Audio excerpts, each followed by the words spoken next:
Sales copy, the dream.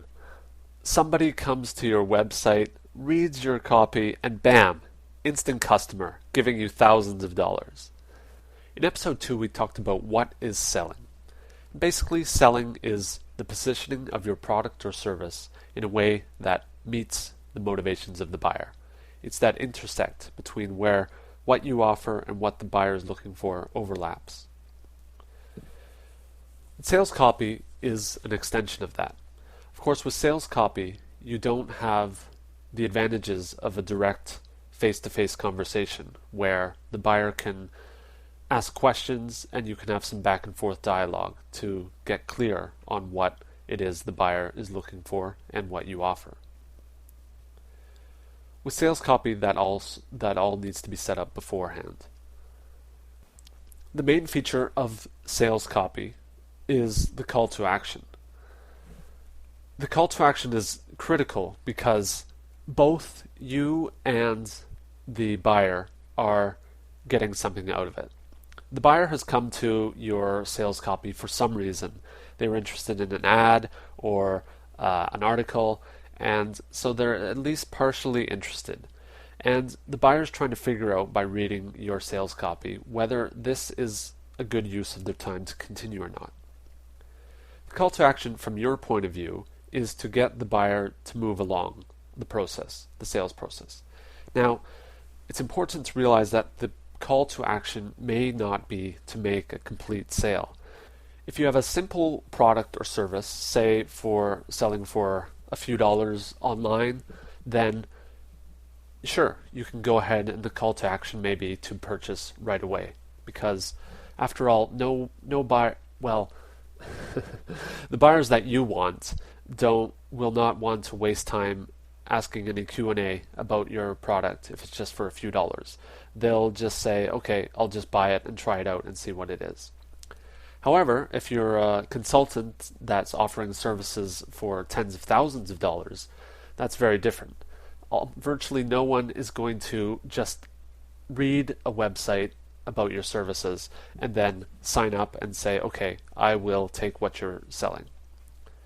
So the call to action should be, what is the smallest next step that the buyer needs to take in order to get to the end goal of making a sale? So for example, if you play a sport, say like soccer or ice hockey or football, where the goal is to move down the field to get points. In these sports there's lots of little wins that get you to your end goal. So for example, I play ice hockey, and if the puck is in your defensive own zone, well, there's first the goal of the next step of getting the puck, getting control of the puck. Then there's the next step of getting the puck out of your zone. Then there's the next step of moving it up the ice. Then there's the next step of setting up in the offensive zone. And then there's the next step of getting into a good scoring position and trying for a goal. Think about your sales copy the same way. What is the minimum next step that this piece of copy is trying to do for the buyer? And put that as your call to action. The other main point about sales copy that is based on two pieces of advice that you hear a lot for sales. One is that you should talk to customers or prospects, and the other is that you should niche down. So I actually don't like the advice of talk to customers. I prefer to listen to customers. And by listening to customers, you'll start to notice language that they use. Basically, what they are saying should go into your sales copy.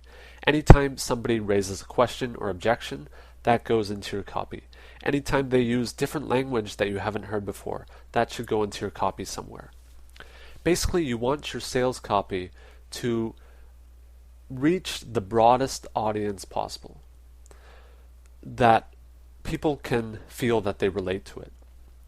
At the beginning, your sales copy will basically be a guess. It will be written by you, and it will probably be in your own voice, which is okay for a start. Basically, at the beginning, you're probably only going to attract customers that are like you because they'll read your copy. The copy will be in your own voice, identifying the points that you think are important. And if people happen to meet those points, then great, they'll sign up. But one thing you want to do is refine the sales copy over time.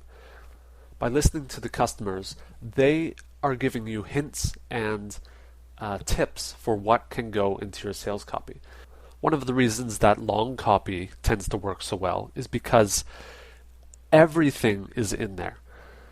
When you read it, first of all, people don't actually read long copy. They tend to skim it, and they find areas or sections that they identify with.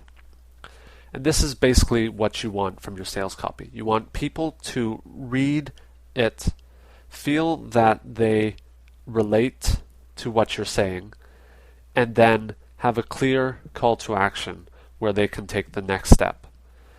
So sales copy doesn't have to be that difficult.